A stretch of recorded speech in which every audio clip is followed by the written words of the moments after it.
यीशु ने 5,000 लोगों को खिलाया। बहुत समय पहले की बात है। यीशु मसीह लोगों को परमेश्वर के बारे में सिखाने के लिए गांव-गांव जाया करते थे। वे बीमार लोगों को ठीक करते थे, दुखी लोगों को दिलासा देते थे और सबको परमेश्वर के प्यार के बारे में बताते थे। एक दिन जब यीशु झील के पास थे, तब बहुत सारे लोग उनकी बातें सुनने के लिए उनके पास आने लगे। धीरे धीरे वो भीड़ हिजरविन में बदल गई। लोग अपने घरों से दूर आ गए थे और अब उनके पास खाने के लिए कुछ भी नहीं था। भीड़ ने यीशु का पीछा किया। यीशु एक शांत जगह पर जाना चाहते थे ताकि थोड़ा आराम कर सकें। वे नाव में बैठकर झील के पार चले गए। लेकिन जब लोगों ने देखा कि यीशु जा रहे हैं, तो वे झील के चारों ओर से पैदल चलकर उनके पीछे पीछे जाने लगे। जब यीशु झील के पार पहुंचे और देखा कि बहुत बड़ी भीड़ उनका इंतजार कर रही है, तो वे नाराज नहीं हुए। इसके बजाय इन्होंने उन पर दिया कि उन्हें लोगों की चिंता हुई। वे जानते थे कि ये लोग भूखे हैं, थके हुए हैं और उन्हें किसी की जरूरत है जो उन्हें प्यार करे और सिखाए। यीशु ने बैठकर उन्हें परमेश्वर के राज के बारे में सिखाया। इन्होंने बीमारविन को ठीक किया और बचवन को आशीर्वाद दिया। लोग बहुत ध्यान से सुनते रहे। समय बीतता गया और अब शाम हो चली थी। चीलों की चिंता। जब यीशु के चेले शिष्य ये देख रहे थे कि अब सूरज ढल रहा है, तो इन्होंने यीशु से कहा, प्रभु, ये जगह सुनसान है और अब देर हो रही है।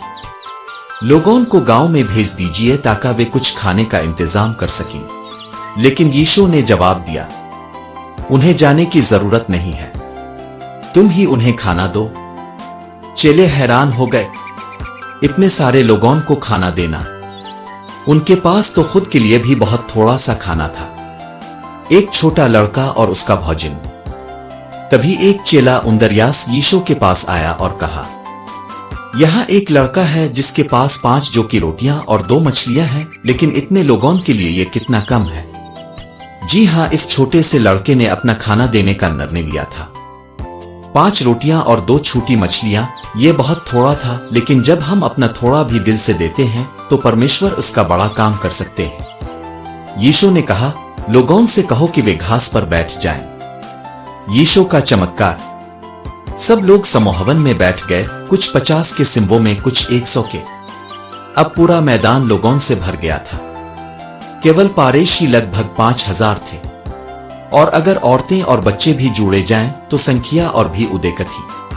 यीशु ने 5 रोटियां और 2 मछलियां अपने हाथ में ले। इन्होंने ऊपर आकाश की ओर देखा और परमेश्वर का धन्यवाद किया। फिर इन्होंने रोटियां तोड़कर चीलों को दें और चीलों ने लोगों में बांटना शुरू किया। जैसे जैसे वे बांटते गए, खाना खत्म ही नहीं हुआ। हर कोई खाता गया और सबकी भूख पूरी तरह मिट गई। हर किसी को भरपेट बचा हुआ खाना। जब सब लोग खा चुके, तब यीशु ने कहा, बचा हुआ खाना इकट्ठा करो ताकि कुछ भी व्यर्थ ना हो।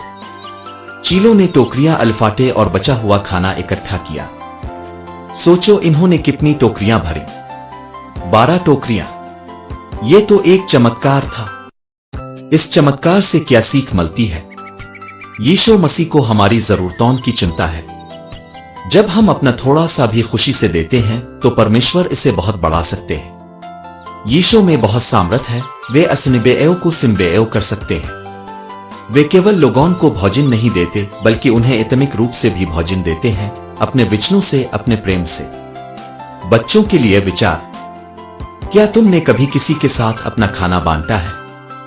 क्या तुम भी इस छोटे लड़के की तरह बन सकते हो जिसने अपना खाना खुशी से दे दिया?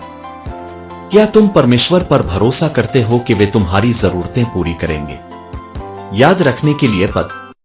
यीशु ने 5 रोटियां और 2 मछलियां ली और सब ने खाया और तृप्त हो गए। मत्ती 14:19-20। इस कहानी से हम ये सीखते हैं कि यीशु मसीह करुणामयी है। वे हमारी छोटी सी भीम को भी अल्फापयोग करके महान कार्य कर सकते हैं। वे हमारे शरीर को भी भोजन देते हैं और आत्मा को भी।